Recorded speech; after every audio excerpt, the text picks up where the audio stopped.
జగన్మోహన్ రెడ్డి గారు ఒక తెలుగు టీవీ ఛానల్తో మాట్లాడుతూ ఇంటర్వ్యూ ఇస్తూ చాలా అభ్యంతరకల వ్యాఖ్యలు చేశారు. I take serious objection to his comments is what I mean. నిన్న జగన్మోహన్ రెడ్డి గారు ఆ టీవీ ఛానల్తో మాట్లాడుతూ ఈరోజు రాజశేఖర రెడ్డి బిడ్డ ఆయన చెల్లెలు షర్మిలారెడ్డి గురించి చాలా ఒఫెన్సివ్ కమెంట్స్ చేశారు. వీటికి సమాధానం ఇవ్వాల్సిన బాధ్యత రాజశేఖర రెడ్డి బిడ్డగా నాకుంది. రాజశేఖర రెడ్డి గారిని అభిమానించే వాళ్ళెందరో కూడా నన్ను తప్పుగా అర్థం చేసుకోకూడదు కాబట్టి నేను ఈ సమాధానం ఇవ్వాల్సిన అవసరం ఉంది. ఇదే కాకుండా జగన్మోహన్ రెడ్డి గారు ఎన్నికల సందర్భంగా కడపకు వస్తున్న నేపథ్యంలో ఆఖరణ కొన్ని సమాధానాలు కూడా అవసరం ఉంది. ఆ ప్రశ్నలు కూడా అడగడం జరుగుతుంది. ముఖ్యంగా టీవీ ఛానల్లో మాట్లాడిన అంశాలు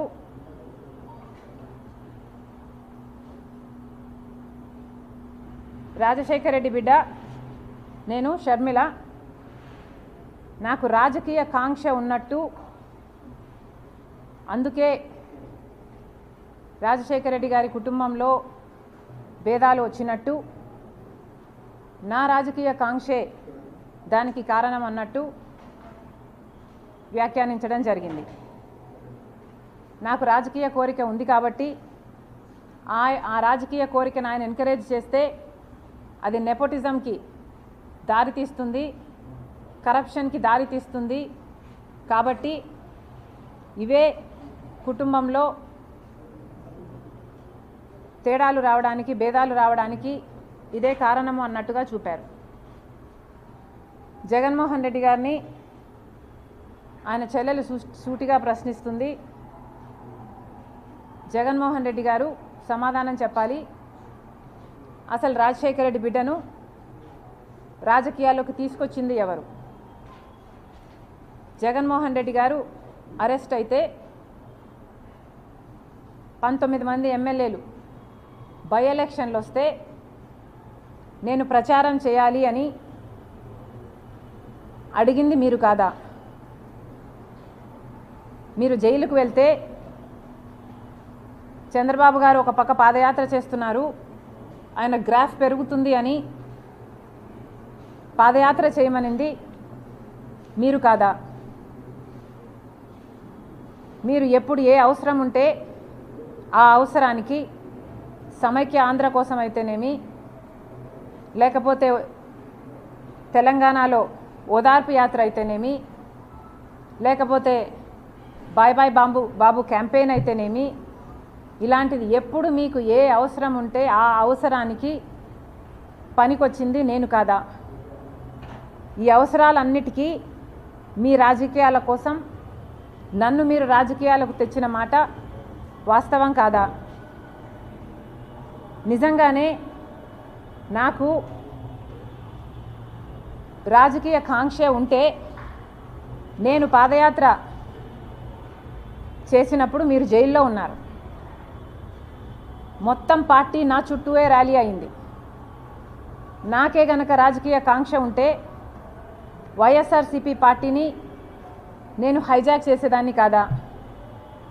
ప్రతి సభలో, ప్రతి అడుగులో జగనన్న కోసం జగనన్న వస్తాడు, జగనన్న మేలు చేస్తాడు, రాజశేఖర రెడ్డి గారి రాజ్యం తెస్తాడు అని కాలికి బలపం కట్టుకుని తిరిగిన దాన్ని నేను కాదా? నా బిడ్డల్ని, నా కుటుంబాన్ని పక్కన పెట్టి రోడ్ల మీదనే నెలల తరబడి మీకోసం త్యాగం చేసిన దాన్ని నేను కాదా? ఆఖరికి నా కాలు ఇంజరీ అయితే కూడా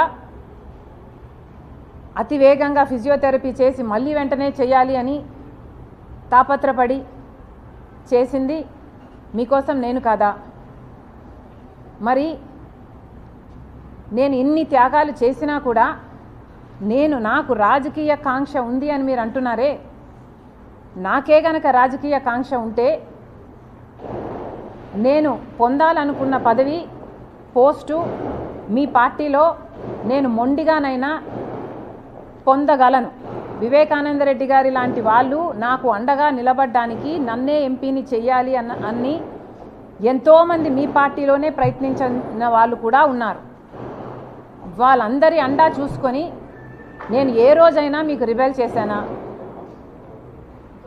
నాకు రాజకీయ కాంక్ష కానీ డబ్బు కాంక్ష కానీ ఉంది అని మీ మనస్సాక్షిలో మీరు నిజంగానే నమ్ముతున్నారా?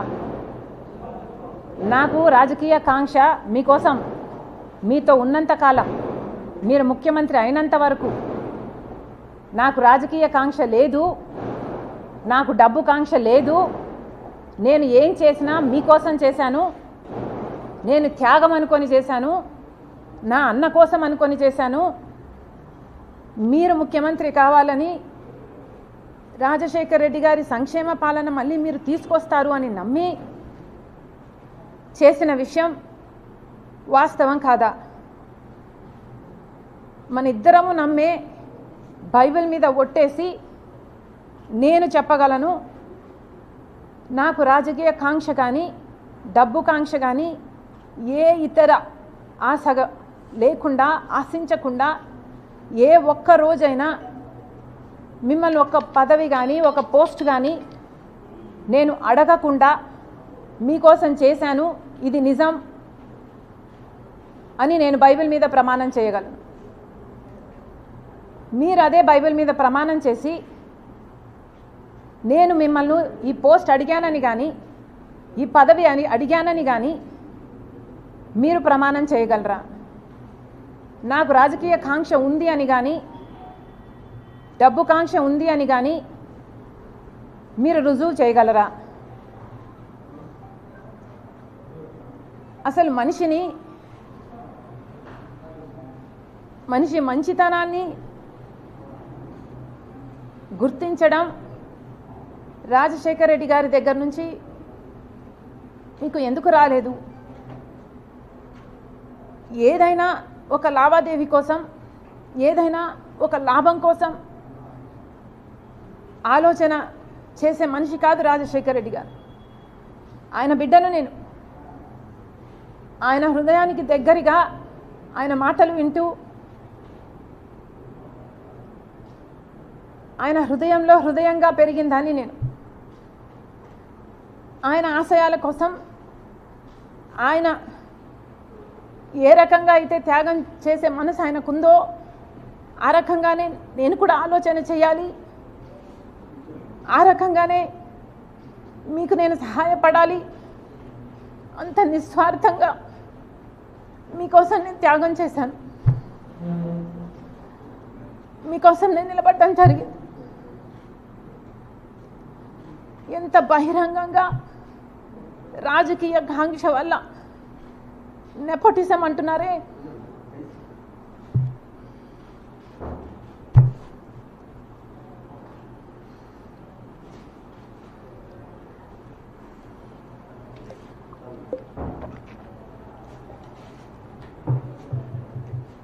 నెపోటిజం అంటున్నారు జగన్మోహన్ రెడ్డి గారు. రాజశేఖర రెడ్డి గారి రాజకీయాలలో ఉంటే వివేకానంద రెడ్డి గారు కూడా ఆయన పక్క రాజకీయాలలో ఉన్నాడు. రాజారెడ్డి గారు కూడా రాజకీయాలలో ఉన్నాడు. రాజారెడ్డి గారి భార్య మా జయమ్మ కూడా రాజకీయాలలో ఉంది. సౌభాగ్యమ్మ కూడా రాజకీయాలలో ఉంది. అందరూ ఒక్కొక్క పదవి వాళ్ళ టైంలలో చేసిన వాళ్ళు. వాళ్ళంతా ఒకే జనరేషన్కు చెందిన వాళ్ళు. మరి ఆ టైంలో నెపోటిజం ఉన్నిందా? జగన్మోహన్ రెడ్డి గారు నెపోటిజం గురించి మాట్లాడుతున్నారు. మరి మీరు ముఖ్యమంత్రిగా ఉండి కూడా, మీ పార్టీ మీరు పెట్టి కూడా ఇంకా ఎవరు బంధువులు ఉండకూడదు అని మీరు చెప్తున్న ఈ లాజిక్లో రవీంద్రనాథ్ రెడ్డి గారు లేరా? మీ బంధువు కాదా? మీ మేనమామ. సుబ్బారెడ్డి గారు సొంత చిన్నాన్న. అమ్మ మొన్నటి వరకు అధ్యక్షురాలు. అవినాష్ రెడ్డి ఒకటే జనరేషన్లో మీ భార్యకు బంధువు, నా తమ్ముడు అని నెత్తిన పెట్టుకొని తిరుగుతున్నవాడు. మరి వీళ్ళందరూ మీ పక్కన మీ బంధువులుగా ఉంటే అది నెపోటిజం కాదు. ఈరోజు మీ చెల్లెలు మాత్రమే మీ పక్కన ఉంటే అది నెపోటిజం కిందికి వస్తుంది. మీ మాటలు మీరు ఎంత ఇన్సెక్యూర్గా ఉన్నారో చెప్తున్నాయి. మీకు అర్థమయ్యే మాట్లాడుతున్నారా? మీ మాటలే మీ క్యారెక్టర్ని కాంట్రడిక్ట్ చేస్తున్నాయి. మీకు మీ చెల్లెలంటే ఇన్సెక్యూరిటీ అన్న విషయము మీ మాటలే బయట పెడుతున్నాయి. ఒకసారి ఆలోచన చేసి మాట్లాడండి ఇంటర్వ్యూలలో మాట్లాడినప్పుడు అని జగన్మోహన్ రెడ్డి గారికి చెప్తున్నాం. డబ్బు ఆశ ఉందని నేనేదో కరప్షన్ మిమ్మల్ని చేయమని అడిగానని, దేవుడు మీకు పదవినిచ్చింది బంధువులకు మేలు చేయడానికి కాదు కాబట్టి నేను ఎంకరేజ్ చేయలేదు అన్నట్టు మీరు మాట్లాడడం జరిగింది. అంటే నేనేదో మిమ్మల్ని ముఖ్యమంత్రి హోదాలో నేనేదో మిమ్మల్ని పని అడిగినట్టు, మీరు ఆ పని చేయలేను అని మీరు నాకు చెప్పినట్టు, బంధువులకు మేలు చేయడానికి కాదు నేను ముఖ్యమంత్రిని అయ్యింది అంటే దాని ఇంప్లికేషను నేనేదో ఫేవర్ అడిగినట్టుగా జగన్మోహన్ రెడ్డి గారు మాట్లాడడం జరిగింది. ఏ రోజు రాజశేఖర రెడ్డి బిడ్డ ప్రమాణం చేసి చెప్తుంది పైసా సహాయం, పైసా పని చేసి పెట్టు అని అడిగిన పాపాన ఈ 5 సంవత్సరాలలో పోలేదు. నేను రాజశేఖర రెడ్డి బిడ్డను. ఇదే రాజశేఖర రెడ్డి బిడ్డ నాన్న ముఖ్యమంత్రిగా ఉన్నప్పుడు, రాజశేఖర రెడ్డి గారు ముఖ్యమంత్రిగా ఉన్నప్పుడు కూడా పదవిని చూసిందాన్ని. నాకే కనుక డబ్బు ఆశ ఉండుంటే ఆ రోజుల్లోనే ఎంతో కలిగి ఉండేదాన్ని. ఆ రోజైనా ఈ రోజైనా నేనైనా నా భర్త అయినా ఒక సహాయం, ఈ రోజు వరకు పైసా సహాయం చేశాడు జగన్మోహన్ రెడ్డి, పైసా సహాయం మేము అడిగాము జగన్మోహన్ రెడ్డిని అని నిరూపణ చేయగలరా? ఎందుకండి ఇలా మాట్లాడతారు? అసలు మీరు జగన్మోహన్ రెడ్డి గారు రాజశేఖర రెడ్డి గారి కొడుకు అన్న విషయాన్ని ఎందుకు మర్చిపోతున్నారు? మీరు మర్చిపోయి వ్యవహరిస్తున్నారు కానీ చూసే ప్రజలకు తెలుసండి మీరు రాజశేఖర రెడ్డి గారు కొడుకు అని. మరి రాజశేఖర రెడ్డి గారి కొడుకుగా మీరు వ్యవహరించకపోతే మీరు ఎంత హ్యూజ్ డిసప్పాయింట్మెంట్ అవుతారో మీరు ఒకసారి ఆలోచన చేసుకోండి.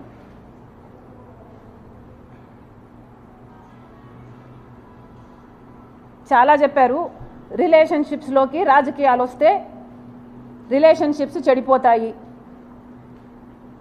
జగన్మోహన్ రెడ్డి గారు చాలా లిమిటెడ్గా ఆలోచన చేస్తున్నట్టున్నారు. ఈ ప్రపంచంలో రాజకీయ డిఫరెన్సెస్ ఉన్న వాళ్ళు ఎంతోమంది ఒక కుటుంబంలోనే ఉంటున్నారు. ఒక కుటుంబంలోనే ఒక మనిషి ఒక పార్టీలో, ఇంకో మనిషి ఇంకొక పార్టీలో, అదే కుటుంబంలోనే కొనసాగుతున్నారు. ఇది మీకు తెలియదేమో, చుట్టుపక్కల అడిగి తెలుసుకోండి ఎంతమంది ఎన్ని కుటుంబాలు వేరే వేరే పార్టీలలో ఉన్నాయి. అలా అని ఎన్నో కుటుంబాలలో డిఫరెంట్ ప్రొఫెషన్స్లో ఉన్న వాళ్ళు కూడా ఉంటారు. ఒక కుటుంబంలో ఒకడు పోలీస్ అయి ఉండొచ్చు, ఒక దొంగను అరెస్ట్ చేస్తాడు. అదే కుటుంబంలో ఒక లాయర్ ఉండొచ్చు, ఆ దొంగను రక్షించడానికి ప్రయత్నం చేస్తుంటాడు. ఎవడి ప్రొఫెషన్ వాడు చేస్తాడు. అలాగే రాజకీయాలు కూడా ఒక కుటుంబము ఒకే రాజకీయ పార్టీలో ఎక్కడ మొత్తం ప్రపంచంలో ఇదే ఉంది అనుకుంటే జగన్ రెడ్డి గారి అవివేకం. ఇలా కూడా ఉన్నాయి. కుటుంబంలో వేరే వేరే రాజకీయ పార్టీలో కూడా కొనసాగే వాళ్ళు ఉన్నారు. ఎందుకంటే రాజకీయ పార్టీలు అన్నది ఒక ఐడియాలజీ బేస్డ్ ఆర్గనైజేషన్స్ కాబట్టి ఎవరికి ఏ ఐడియాలజీ నచ్చుతుందో ఆ పొలిటికల్ పార్టీలో చేరే లిబర్టీ ఆ మనిషికి ఉంటుంది. ఎందుకంటే అది బేసిక్లీ ఆ మనిషి రైట్ కాబట్టి. అలాగని ఒకరిని దూషించుకోవడము, ఒకరిని సోషల్ మీడియాలో అంతగా దూషించుకోవడం ఎక్కడా చేయరు. ఒక్క జగన్మోహన్ రెడ్డి గారి విషయంలో మాత్రమే రాజకీయంగా మేము వ్యతిరేకిస్తే సోషల్ మీడియాలో ఆయన ఒక రాక్షస సైన్యాన్నే పెట్టి వేల మందిని ఎంప్లాయ్ చేసుకొని రాజశేఖర రెడ్డి బిడ్డ అనే ఇంగితం లేకుండా, మీకోసం పాదయాత్ర చేశానని లేకుండా, పాదయాత్ర చేసినప్పుడు నేను షర్మిలారెడ్డినే, కానీ ఇప్పుడు మీతో విభేదించాను కాబట్టి నన్ను, నా క్యారెక్టర్ని, నా పుట్టుకను, నా పేరును ఇలా ఎన్ని విధాలు వీలైతే అన్ని విధాలు నాశనం చేయడానికి చూసింది ఒక్క జగన్మోహన్ రెడ్డి గారు మాత్రమే. అందుకు మీరు చరిత్రలో నిలిచిపోతారు. జగన్మోహన్ రెడ్డి గారు, జగనన్న గారు గుర్తుపెట్టుకోవాలి. ఒక చెల్లెలుగా చెప్తున్నాను, మీరు దీనికి చరిత్రలో నిలిచిపోతారు. ఒక చెల్లెలను మీకోసం అంత త్యాగం చేసిన ఆ చెల్లెల్ని గౌరవించకపోగా మీ మూకల చేత మీ కుక్క బిస్కెట్లకు ఆశపడే ₹10 ఇస్తే రూపాయి యాక్టింగ్ చేసే పేడ్ ఆర్టిస్టుల చేత మీరు ఎంత దూషించారు, బెదిరించారు, ఎంతగా క్యారెక్టర్ అసాసినేషన్ చేశారు అన్నది మీ పేరు చరిత్రలో నిలిచిపోతారు. ఇంకా అన్నారు రిలేషన్షిప్స్లోకి రాజకీయాలు వచ్చినప్పుడు సంబంధాలు చెడిపోతాయి, అందులో కూడా చంద్రబాబు లాంటి వాళ్ళు జోక్యం చేసుకొని ఆశ చూపి ఇలాంటివి చేస్తే ఇంకా చెడిపోతాయని అన్నారు. జగన్మోహన్ రెడ్డి గారికి మళ్ళీ చెప్తున్నాం, మీకు చంద్రబాబు గారి పిచ్చి పట్టింది. జగన్మోహన్ రెడ్డి గారికి చంద్రబాబు పిచ్చి పట్టింది. ఈ పిచ్చి obsession is causing him to hallucinate, అంటే భ్రమ, imaginations. This obsession is making him delusional. Jaganmohan Reddy garu mental state గురించి నాకు జెన్యూన్గానే కన్సర్న్ ఉంది. ఎందుకంటే మాట్లాడితే చాలు, నేను చంద్రబాబు గారి చేతిలో రిమోట్ కంట్రోల్, ఆయన చెప్తేనే చేస్తున్నాను అని మాట్లాడుతున్నాడు.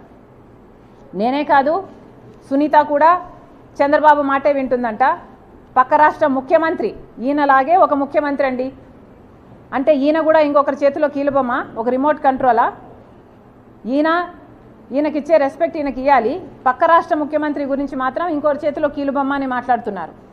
అర్థం ఉందా అండి? అది కూడా రేవంత్ రెడ్డి అంట చంద్రబాబు గారి చేతిలో కీలుబొమ్మ అంట. చంద్రబాబు ఇక్కడ జైలుకు కూడా వెళ్ళాడు. ఈయనకే అంత పవర్ ఉంటే మరి ఈయన జైలుకి ఎందుకు వెళ్తాడండి? అలాంటి ఆయన చేతిలో ఆయన కీలుబొమ్మ అంట.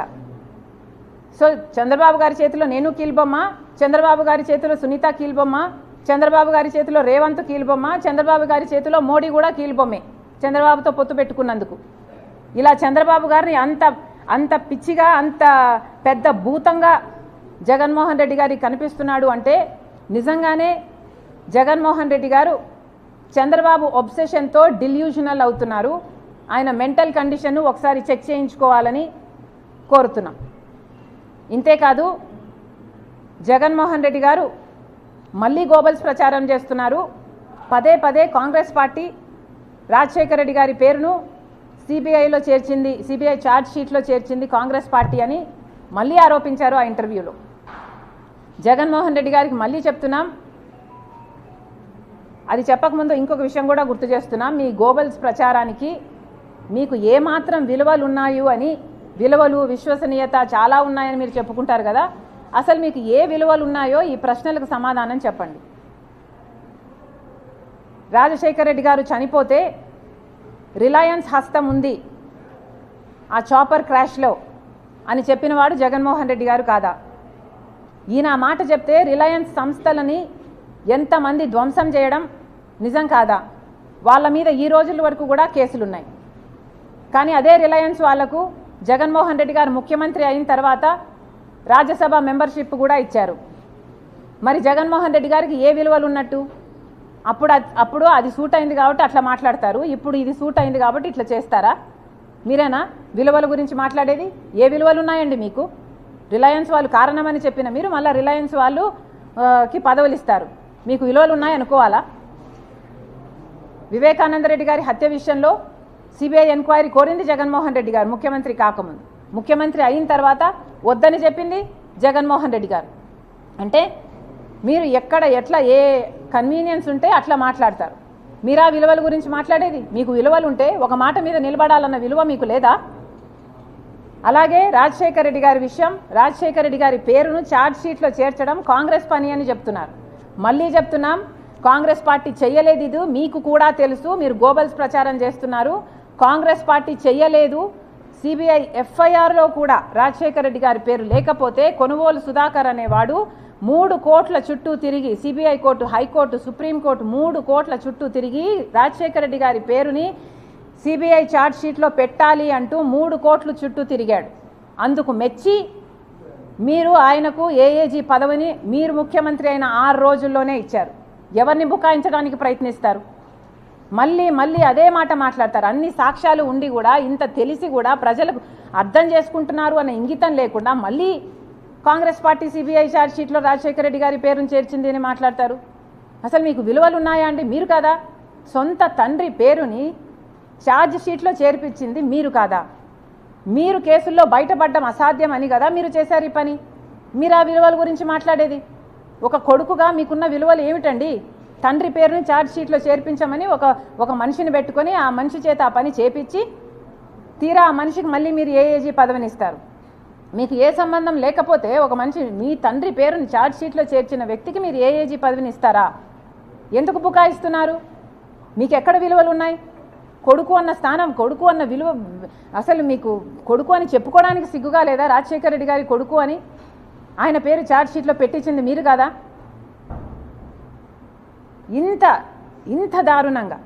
ఇంత దారుణంగా దిగజారి రాజకీయాలు చేయడం ఇదే చూద్దాం.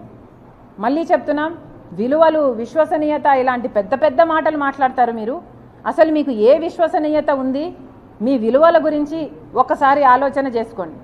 సాక్షి రాజశేఖర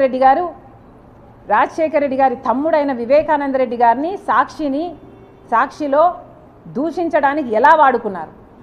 మీకు ఆ విలువలు ఉన్నవి? పైనేమో రాజశేఖర రెడ్డి గారి ఫోటో, కిందేమో వివేకానంద రెడ్డి గారి క్యారెక్టర్ అసాసినేషన్. మీకు ఆ విలువలు ఉన్నవి? ఇంటర్వ్యూలో కూర్చొని జగన్మోహన్ రెడ్డి గారు వివేకానంద రెడ్డి గారి గురించి మాట్లాడుతూ ఆయన పర్సనల్ లైఫ్ గురించి పదే మాట్లాడతాడు తప్పితే ఒక్క మంచి మాటనా చెప్పే మనసు రాలేదు జగన్మోహన్ రెడ్డి గారికి. మీకు విలువలు ఉన్నట్టు అనుకోవాలా? వివేకానంద రెడ్డి గారు మీ చిన్నాన్న కాదా? రాజశేఖర రెడ్డి గారికి తమ్ముడు కాదా? ఆఖరి రోజు వరకు అవినాష్ రెడ్డి కోసం ప్రచారం చేయలేదా? వైసీపీ కోసం ప్రచారం చేయలేదా? అలాంటి వివేకానంద రెడ్డి గురించి ఒక్క మాట మంచిది చెప్పలేకపోయారు మీరు. మొన్న కడపకు వచ్చి కూడా మీరు ఇదే మాట్లాడారు. ఆయన వ్యక్తిగత జీవితం గురించి మాట్లాడారు తప్పితే ఒక్క మంచి మాట చెప్పలేదు. వ్యక్తిగత జీవితం మీరు మాట్లాడే ముందు 2 రోజుల ముందు సోషల్ మీడియాలో ఆయన వ్యక్తిగత జీవితం గురించి వీడియోలు వైరల్ అవుతూనే ఉన్నాయి. అంటే మీరు ప్లాట్ఫామ్, మీరు బేస్ క్రియేట్ చేసుకొని మళ్ళీ ఆ పాయింట్ని మీరు ఎంఫసైజ్ చేస్తున్నారు.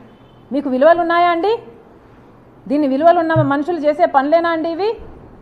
మీకు వ్యతిరేకంగా ఉంటే ఎవడినైనా సరే బుల్డోజర్ వేసుకొని తొక్కిపడేయడమే. విలువల గురించి మీరు మాట్లాడతారు.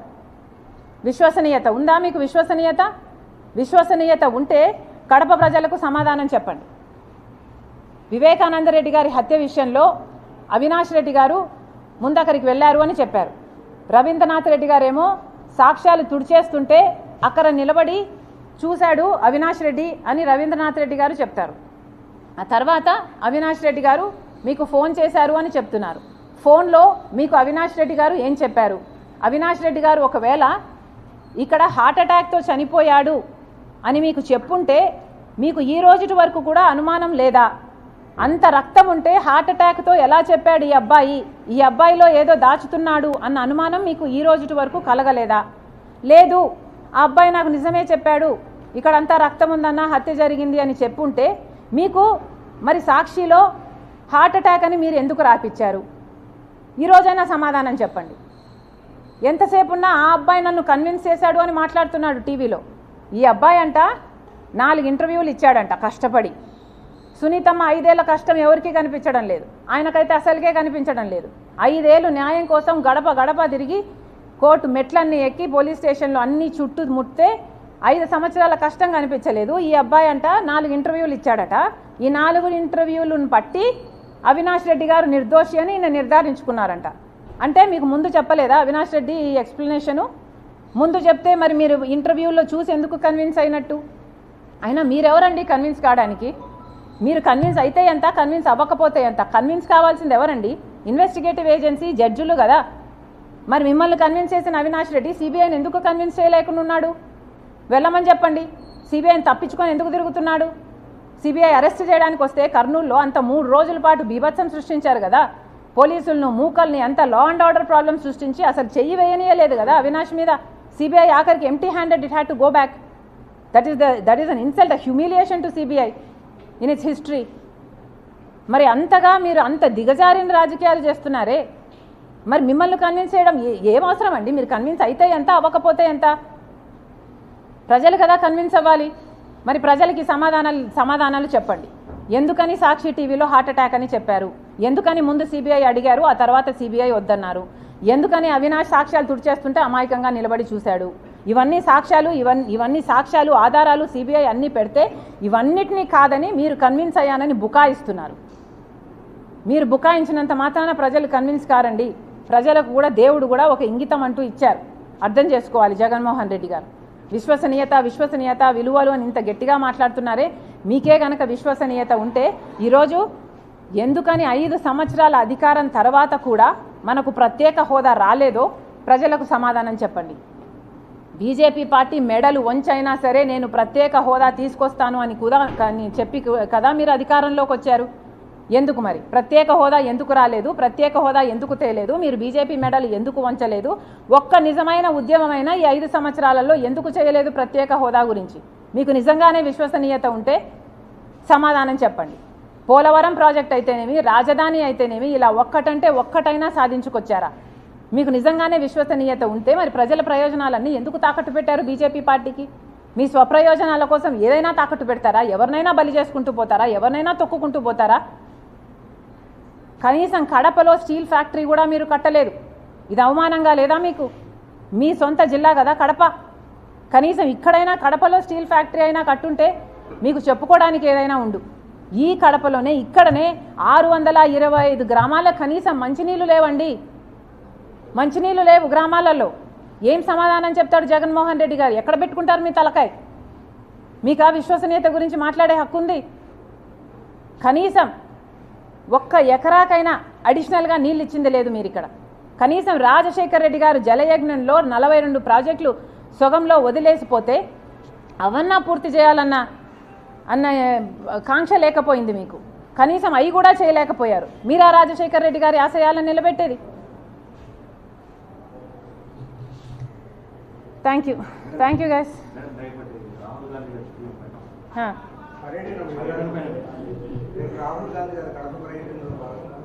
భాగంగా వస్తున్నారు. ఓకే, ఫస్ట్ ల్యాండ్ అవ్వగానే ఇడుపులపాయకు వస్తున్నారు. వైఎస్ఆర్ ఘాట్ దగ్గర వైఎస్ఆర్ గారికి నివాళులు అర్పించిన తర్వాత కడపలో పబ్లిక్ మీటింగ్ ఉంది. పబ్లిక్ మీటింగ్లో జనాల్ని అడ్రస్ చేసిన తర్వాత వెళ్ళిపోతారు.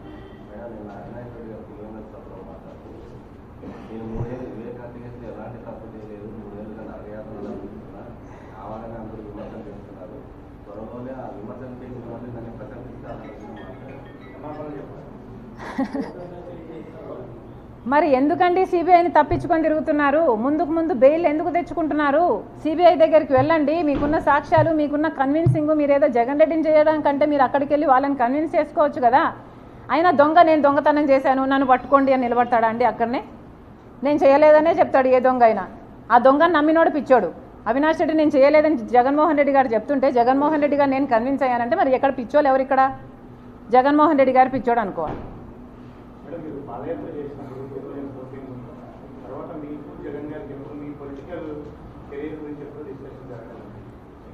అమ్మా, నేను పాలిటిక్స్లోకి రావాలి అన్న కోరిక నాకు కాదు కానీ మిగతా అందరికీ చాలామందికి ఉంది.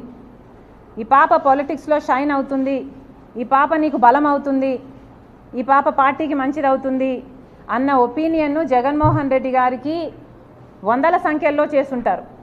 అమ్మ కూడా చేసింది.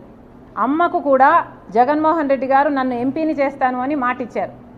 తర్వాత అమ్మ అడుగుతూ వచ్చింది తప్ప ఎంపీని చెయ్యి అని నేను ఒక్కరోజు కూడా జగన్మోహన్ రెడ్డి గారిని నాకు ఈ పదవి ఇమ్మనని కానీ నాకు ఈ పోస్టు అని కానీ నేను ఒక్కరోజు కూడా నా నోరు తెరిచి అడిగిన పాపాన పోలేదు.